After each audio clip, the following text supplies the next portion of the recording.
This video will contain spoilers for Spider-Verse and Attack on Titan manga. It's been 3 weeks already, so if you haven't watched it, I highly recommend watching Spider-Verse first, but let's go straight into it. So in Matt Pat's video, also known as the game theorists or the film theorists, which they've been around for like 12 plus years, so if you don't know them, I'm surprised you guys don't know them. But in this video, we're going to be using his recent video talking about Spider-Verse and how this is going to connect to Attack on Titan and AOE in a bit. But in his video, he mentions that the canon-breaking events will not break the Spider-Verse, rather their presence in the universe they don't belong in. Since we are going with this evidence to support AOE, in the manga of Attack on Titan, Eren being in paths confused him, but what was going on as mentioned in chapter 139 when he is talking to Armin. We can say the longer Eren stayed in paths is equivalent to him leaving a dimensional footprint, as shown from this clip that he took out of Doctor Strange in the Multiverse of Madness, and what he thinks the black hole is in Spider-Man Across the Spider-Verse. You dropped off the main MCU after Endgame, you might not know what I'm talking about here. We first learn about incursions in Doctor Strange in the Multiverse of Madness, when Strange is brought before the Illuminati of Earth 838. Even your arrival here confuses and destabilizes reality. The larger the footprint you leave behind, the greater the risk of an incursion. Basically, when people from one universe cross into another, the two universes start getting pulled together. Everything starts breaking down until at least one of the universes is torn apart at the seams, killing everyone in it. Sounds familiar, doesn't it? The larger footprint you leave behind, the greater the risk of something happening, and something bad will happen, because in Attack on Titan we can't physically travel between universes but rather look into them according to the 4 timelines that we know about, which is the manga, anime, cabin, and the school timeline as shown in these shards and the memories in the anime. We can still look into the manga timeline as shown in this memory from the anime, which this scarf has been proven to be black in the manga, so what's it doing in the anime if there's no other timelines? So Eren staying in paths is already confirmed to mess with his head in chapter 139, and Eren had his eyes closed, which means that he is in the paths, and we all know what happens at the end of the manga. Eren doesn't complete the rumbling,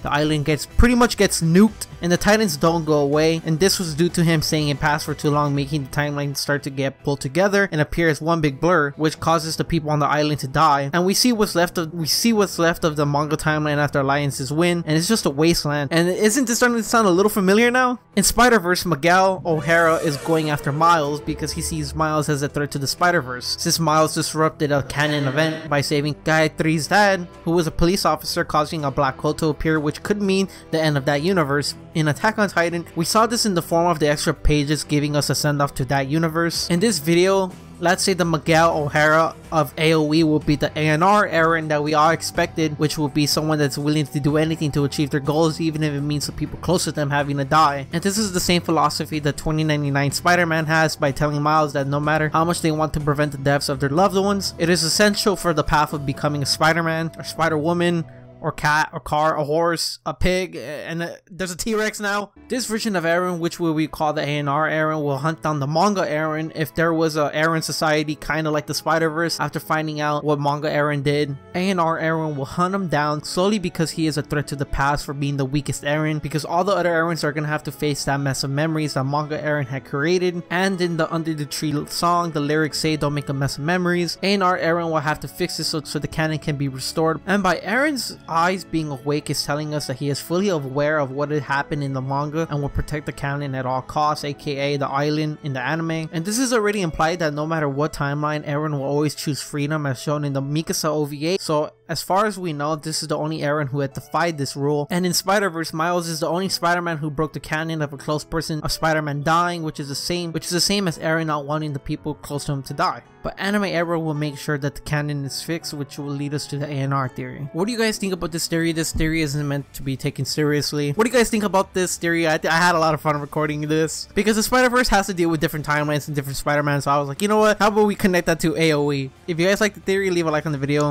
subscribe, and I'm gonna keep making theories kind of like this, just having fun little theories leading up to the second part of Attack on Titan Season 4 Part 3 Part 2. Sounds dumb saying that, but apparently that's a thing. Highly recommend checking out how Richtofen and Eren are the same thing, which I had a lot of fun recording that one as well. Yeah, that's pretty much it. I'll see you guys in another Attack on Titan theory.